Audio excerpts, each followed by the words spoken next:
कैसे बताएं क्यों तुझको चाहे यारा, बता ना पाए।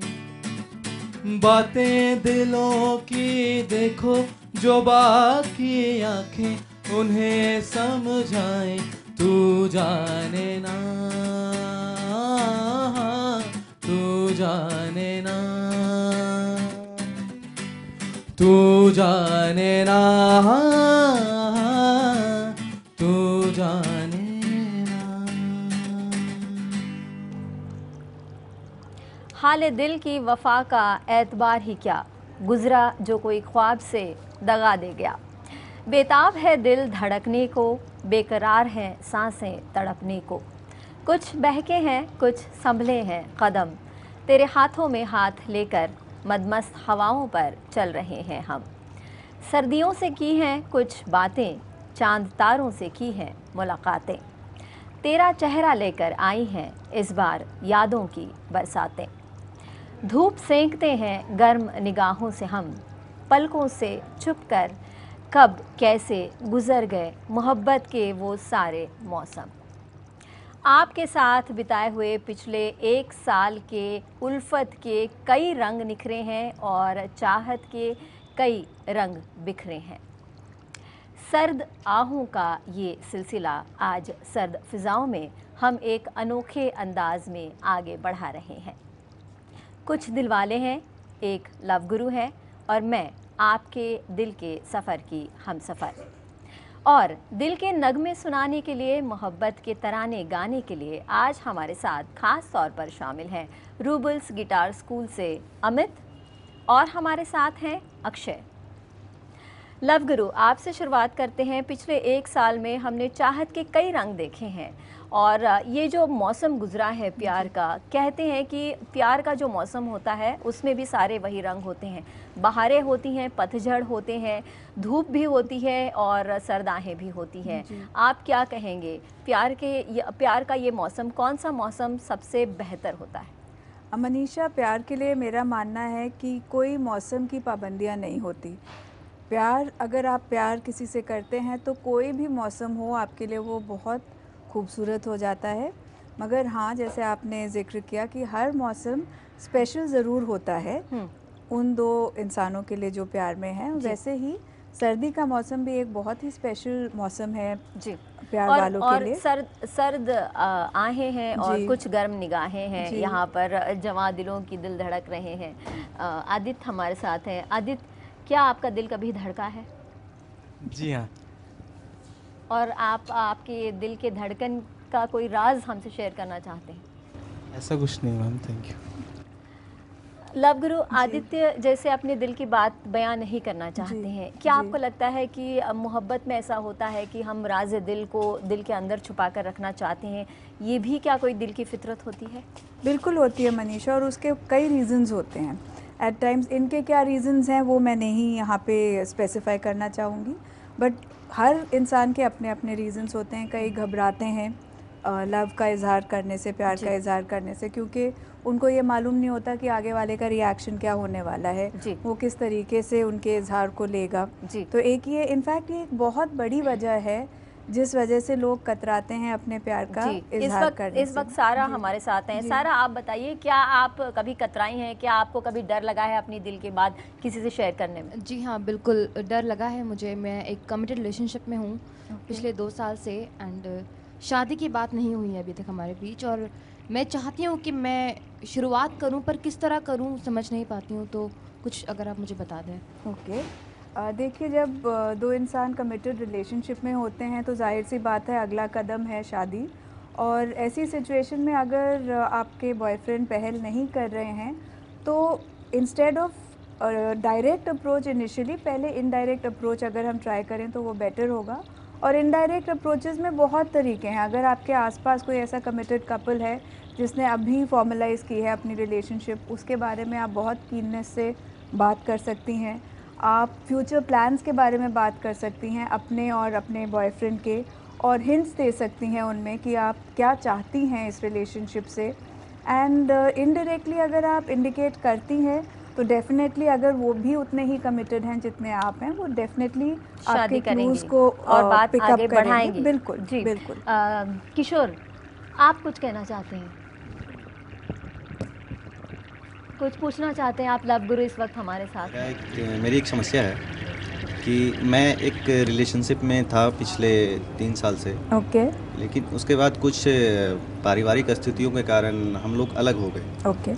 लेकिन अभी समस्या ये आ रही है कि हम किसी और के साथ रिश्तों में बंध नहीं पा रहे हैं, तो इसके लिए क्या करना चाहिए? मैं यहाँ आपसे पूछना चाहूँगी कि जब आप लोग अलग हुए 3 साल के रिलेशनशिप के बाद, तो किस तरीके से अलग हुए? क्या आप दोनों ने खुल के इस बारे में बात करी और अपने रीजंस डिस्कस किए और फिर आगे बढ़े, कि उसको प्रॉपर तरीके से क्लोज़ नहीं किया रिलेशनशिप को? नहीं, बिल्कुल प्रॉपर तरीके से क्लोज़ किया था रिलेशनशिप को, लेकिन अभी हम बिल्कुल उस चीज़ को भुला नहीं पा रहे हैं। ओके। और इसको कितना अरसा हो गया? करीब 6-7 महीने हो गए। 6-7 महीने हो गए। और इस अरसे में क्या आपने उनसे बात करी है, बातचीत करी है एक दूसरे से? नहीं, इस समय हमारी भी जो सहमति हुई थी कि हम बात नहीं करेंगे, जी। तो इस पर हम अभी तक कायम हैं, हम बात नहीं किया है। और ओके। शायद उनकी शादी होने वाली है। ओके। और आपकी समस्या ये है कि आप किसी और रिश्ते को शुरू नहीं कर पा रहे हैं। जी। ऐसी स्थिति में देखिए, एक मैं बहुत क्लैरिटी से आप सब दिल वालों को ये कहना चाहूँगी कि अपने आप को मजबूर नहीं कीजिए एक और सेकंड रिलेशनशिप या दूसरी रिलेशनशिप स्टार्ट करने के लिए। टाइम दीजिए। और 6-7 महीने हुए हैं, 6-7 महीने कोई बहुत लंबा अरसा नहीं है। 3 साल का आपका कमिटेड रिलेशनशिप रह चुका है, तो अपने आप को समय दीजिए। जब ठीक समय होगा तो अपने आप, जैसे आप एक फीलिंग डेवलप करेंगे दूसरे इंसान के प्रति, आपको सिग्नल्स मिलेंगे। तो फोर्स मत करिएगा। एक आपने बात यहाँ जिक्र की कि उनकी शादी होने वाली है, तो दैट्स परफेक्टली ऑल राइट। अगर वो मूव ऑन कर गई हैं, वो हैप्पी हैं अपने डिसीजन से, वो शादी करने को तैयार हैं, एंड एज इट इज़ आप दोनों की सहमति से ये रिलेशनशिप ख़त्म हुआ है, तो उनकी जो लाइफ है वो आगे बढ़ने दीजिएगा। और अपने आप को ठीक समय पे इनका भी, आपका भी जो रिश्ता है किसी और से ज़रूर जुड़ेगा और आगे बढ़ेगा। कंपेल मत कीजिएगा, मजबूर मत कीजिएगा अपने दिल को। लव गुरु वंदना कुछ पूछना चाह रही है हमसे। मेरा सवाल मेरे लिए है, मेरे दोस्त के लिए है। जी। मेरे दोस्त की भी अरेंज मैरिज होने वाली है 2 महीने में। तो अभी वो चाहते हैं शुरुआत करना बातचीत करने की अपने जो फियांसे के साथ, तो किस तरीके से शुरुआत करें? जी। तो काफ़ी शर्मीले मिजाज के हैं वो, पहल भी करना चाहते हैं और डरते भी हैं। ओके। देखिए, यहाँ पे तो वो एक बहुत स्ट्रॉन्ग फुटिंग पे स्टार्ट कर रहे हैं, क्योंकि ये ऑलरेडी एक फॉर्मल रिलेशनशिप की शुरुआत है। तो थोड़ा सा उनको हिम्मत जुटानी पड़ेगी, थोड़ा सा कॉन्फिडेंस लाना पड़ेगा। पहल करने में एक तो उनको ये एंग्जाइटी नहीं होनी चाहिए कि आगे से नो मिलेगा, क्योंकि जैसे आपने जिक्र किया कि अरेंज्ड मैरिज फिक्स उनकी ऑलरेडी हो गई हैं। तो जब ऐसे सिचुएशंस में आप पहल करते हैं, तो बहुत पर्सनल टॉपिक्स ना छेड़ के जनरलाइज टॉपिक्स पे आप डिस्कशन करिए। ये कोशिश करिए पता लगाने की उन बातचीत के ज़रिए कि उनके क्या इंटरेस्ट्स हैं, उनके लाइक्स क्या हैं, डिसलाइक्स क्या हैं, और अगर वो फील्ड्स आपके लिए न्यू हैं और लिमिटेड हैं, तो उन पे अपनी नॉलेज थोड़ी इंक्रीज़ करिएगा, क्योंकि आफ्टर ऑल वो आपकी लाइफ पार्टनर होने वाली हैं।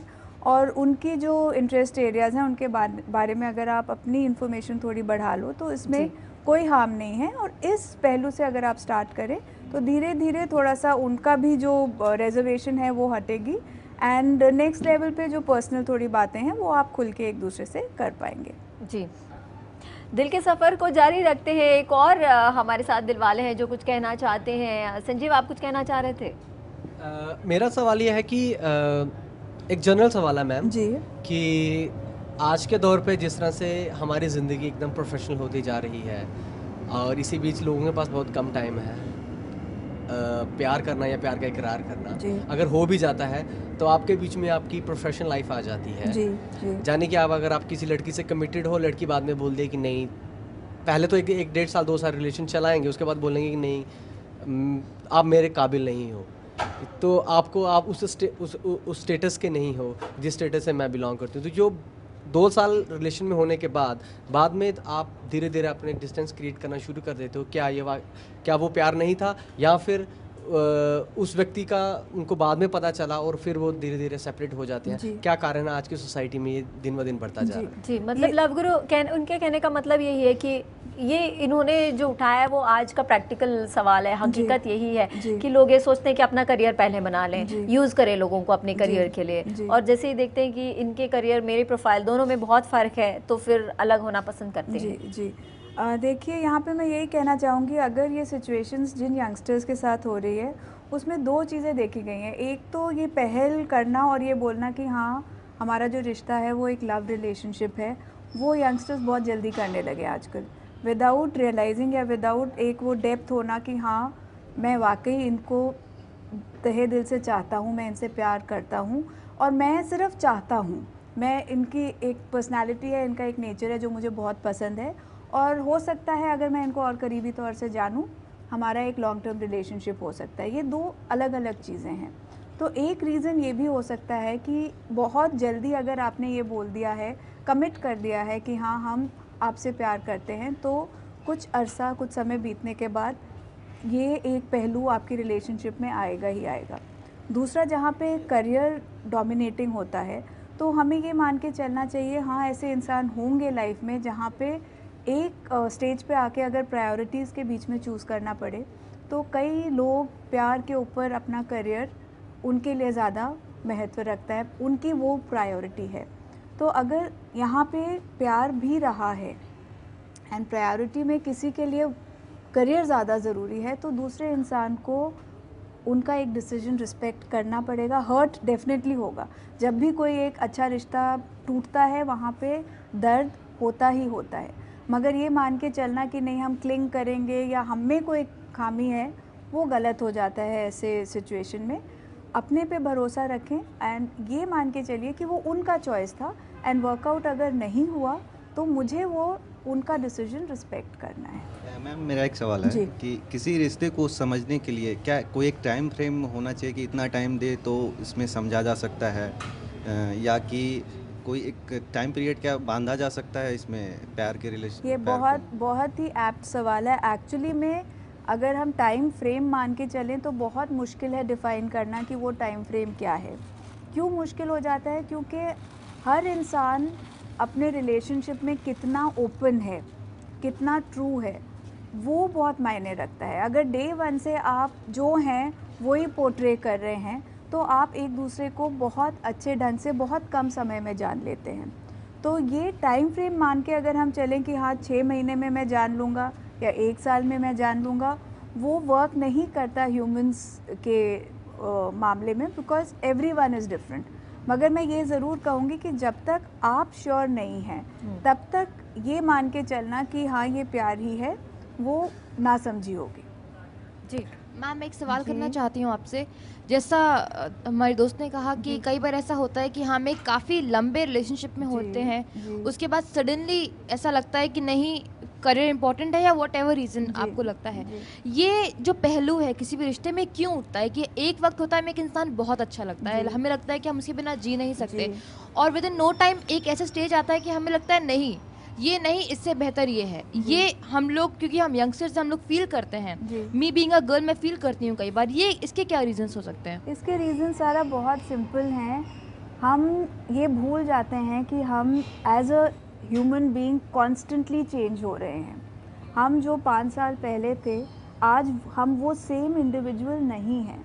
तो अगर आप एक रिलेशनशिप में हैं, जब आपने वो रिश्ता शुरू किया तो आपका be all and and all वो इंसान था, मगर जैसे समय बीता एंड आप अपने आप को एक दूसरे स्टेज पे पाती हैं, तो अगर वहाँ पे आपके लिए कुछ और प्रायोरिटी लेने लगता है तो उसमें कोई बुराई नहीं है, मगर उसको कैसे बैलेंस करना है, उसके साथ कैसे कोप करना है, वो इम्पॉर्टेंट हो जाता है। तो इसमें कोई खामी नहीं है, यू आर चेंजिंग कॉन्स्टेंटली। सो अगर कल आपकी कोई प्रायोरिटी थी, आज अगर थोड़ी डिफरेंट है उससे, आपको रीजंस पता होने चाहिए उनके, that is more important. And आपके पार्टनर के साथ वो शेयर करना ज़रूरी है। मैम प्यार में एक्सक्यूज होने चाहिए। If you love a person then you give excuse after 2 years, this is not done, this is not possible, is it good? If you use the term love, yes yes, excuse मतलब थोड़ा सा specify, थोड़ा सा elaborate करें इस पे। कई सारे लोग हैं, जी। चाहे लड़के हो चाहे लड़कियां हो, जी बाद में चाहे वो उनसे रिलेशन में हो, जी। लेकिन बाद में बोलती हैं कि वो नहीं, तुम्हारी मुझे ये हरकत अच्छी नहीं लगती। जी 2 साल से तुम उस लड़के के साथ हो, जी। अचानक तुम्हें लगता है ये हरकत अच्छी नहीं है, जी और वो 2 साल से उस प्यार के डोंग में उनके साथ रहती जी। हैं, बाद में अचानक ऐसे बोल देती जी। हैं। क्या उन लोगों के लिए जो जस्टिफाई करते रहते हैं मैं बहुत प्यार करता हूँ, क्या वो सही बात है मैम? देखिए यहाँ पे मैं यही कहूँगी कि अगेन जैसे इन्होंने सवाल किया था कि कितना टाइम चाहिए एक दूसरे को जानने के लिए। अगर आप डे वन से जेन्युइन है, अगर आपने रिश्ता शुरू किया और आपकी कोई ऐसी आदत है जो मुझे पसंद नहीं है, मगर मैं फेक कर रही हूँ कि नहीं मुझे बहुत अच्छे लगते हैं आप, और आपकी जो वो आदत है उसके साथ भी मैं ठीक हूँ, तो कुछ अरसे बाद वो आपको अंदर ही अंदर खाएगी चीज़, क्योंकि शुरुआत से ही वो आपसे जेल नहीं करी है। तो अगर उस इंसान को 2 साल लग रहे हैं ये बात कहने में, वो गलत है। तभी अगेन मैं बोलूँगी आप सब, स्पेशली यंग जनरेशन को, कि प्रिटेंसेस नहीं रखिएगा। जब एक रिलेशनशिप आप शुरू करते हैं, जो आप हैं वही बन के रहिएगा। आगे रिश्ते में फिर प्रॉब्लम्स नहीं आएंगी। प्रॉब्लम तब आती है जब शुरुआत में आप कुछ और बहुत ही अच्छा इंसान पोर्ट्रे करना चाहते हैं अपने आप को, या दूसरा इंसान आपको पोर्ट्रे करना चाहता है कि मैं सारी वीकनेसेस के साथ I am okay with you, मगर इफ़ यू आर नॉट, तो आपको बोलना ज़रूरी है, क्योंकि उसके अराउंड भी रास्ते ढूंढे जा सकते हैं। तो एक्सक्यूज़ेस जहां आपने बोला कि अगर आप जेन्युइनली शुरू में नहीं टैकल करेंगे, तो बाद में हम यही टर्म यूज़ करेंगे कि बोला तो आपने था कि प्यार करते हैं, मगर फिर आप एक्सक्यूज़ेस बनाने लगे एक दूसरे से प्रॉबेबली अनबन करने के। मैं यहाँ पे कुछ ऐड करना चाहूँगा। जी ज़रूर। जहाँ तक इस रिश्ते का सवाल है, तो इसका मतलब ये लगाना चाहिए कि जो बंदा या बंदी कमिटेड है, तो उसको ऑप्शंस लेके चलनी चाहिए प्यार के लिए, कि अगर मान लो कि ये छोड़ के चले जाए तो मैं उसके साथ जा सकता हूँ। ऑप्शंस लेके आप ये कह रहे हैं कि क्या ऑप्शंस लेके चलने चाहिए, क्या ऑप्शंस रखने चाहिए? देखिए, ऑप्शंस तभी आते हैं जब आपके दिमाग में कंफ्यूजन है, जब आप श्योर नहीं हैं कि आपकी तरफ से जो इमोशन है वो प्यार है। अगर आप श्योर हैं तो ऑटोमेटिकली और कोई ऑप्शन आपके दिमाग में नहीं आएगा। For you it is love, and उसमें आपके लिए वही इंसान मायने रखेगा। तो ये जो आप बात कर रहे हैं कि पहले से अपने आप को एक कुशनिंग दे के चलें कि अगर इन्होंने मुझे धोखा दिया तो फिर मैं आगे जाके क्या करूं, या क्या, तो वो बात, अगर आप जेन्युइन लव में हैं, तो अगर आप लव को ऐसे अप्रोच करेंगे तो कहीं ना कहीं जाके आपको चोट लगेगी ही लगेगी। तो एक रिलेशनशिप को अपना 100% दीजिए। मैम, अगर क्या आप प्यार में हैं तो क्या आपको उसकी सारी खामियों को अपनाना भी ज़रूरी होता है? देखिए, अगर आप प्यार में हैं तो ये आप मेरे से सवाल नहीं करते, क्योंकि ऑटोमेटिकली लव की जो परिभाषा है वो कहते हैं कि अनकंडीशनल होता है। जब आप किसी इंसान से प्यार करते हैं तो ऑटोमेटिकली आप उन चीज़ों को अपनाने के लिए तैयार हो जाते हैं, और जो आप नहीं अपनाना चाहते उनको आप डिस्कस करके एक कॉमन बैलेंस पे पहुंचने के लिए तैयार होते हैं। क्लैरिटी मिली आपको? ओके मैम, इसी पे मैं एक फिल्म का एग्जांपल देना चाहूँगा, लक बाय चांस, जिसमें कि फरहान अख्तर और वो दीपिका पादुकोण है। तो उसमें जब दीपिका पादुकोण और फरहान अख्तर नज़दीक आते हैं, तो इनको पता चलता है कि इनके साथ कुछ साइकोलॉजिकल प्रॉब्लम है फरहान अख्तर के साथ। तो वहाँ पे दीपिका बोलती है कि मैं चाहती हूँ कि तुम इस प्रॉब्लम को ठीक करो, और अगले रिलेशनशिप में मैं नहीं जाना चाहती हूँ, दीपिका बोलती है। तो मैं इनको यही सजेस्ट करना चाहूँगा कि आप ऐसे भी कर सकते हैं, तो उसको दूर करने की कोशिश करें। उसको दूर करें, अगले रिलेशनशिप के बारे में सोचने के बजाय उसको दूर करें। जी लव गुरु, मेरा एक सवाल है कि मैं आपके द्वारा अपने एक दोस्त को थोड़ी सलाह दिलवाना चाहती हूँ। जी, वो थोड़ी दिल से रंगीन मिजाज हैं। वंदना, ये बताइए कि आप जो भी सवाल कर रही हैं वो सब अपने दोस्तों के लिए कर रही है क्या? आपने कभी प्यार किया है? हाँ, वो अच्छी एकदम बढ़िया। क्या आपने कभी प्यार किया है, ये जी बताइए। बिल्कुल, मैं रिलेशन में हूँ। क्या आपके प्यार के कोई सवाल नहीं उभरे हैं? आपका दिल जो है कभी उस गम से, उस दौर से नहीं गुजरा है जहाँ पर कई सारे सवाल आपके मन में आए होंगे? नहीं, गम वगैरह कभी नहीं, मैं साथ के साथ हैंडल करती मतलब चली हूँ। कहने का मतलब आपने प्यार के सारे मौसम नहीं देखे हैं। जी, सवाल पूछिए। हाँ, गम वाला तो नहीं देखा, अभी तो खुशी वाला ही चल रहा है। ये बहुत अच्छी बात है कि आपने सिर्फ बहारें देखी है। पूछिए अपना सवाल। सवाल ये है कि थोड़ी रंगीन मिजाज है हमारी दोस्त जो हैं, तो उनका क्या है कि काफ़ी सारे चक्कर को साथ लेकर चलते हैं। किसी को बैकअप का नाम दिया हुआ है जी, और किसी को कहा जाता है कि देखते हैं, इसे चलने देते हैं। जी। तो लेकिन जितने भी सारे रिलेशन हैं वो सीरियस हो जाते हैं उनके जी। लिए, लेकिन वो एक खिलवाड़ कर रही है। उनके लिए क्या सलाह देंगे आप? जी, इस सलाह पर बात करेंगे क्योंकि मुझे लगता है ये थोड़ी लंबी सलाह होगी। एक तो दिलों से खेलना, दिल लगी करना, और उसके बाद दिल की लगी, यही सवाल है इनका। इस पर जानेंगे आपसे। दिल पे मत ले यार में वक्त है एक हार्ट ब्रेक का, लेकिन ब्रेक के बाद भी दिल का हाल कहेंगे और दिल का हाल सुनेंगे। We are doing, आप जरा सा फॉर्म में तुम पूछ के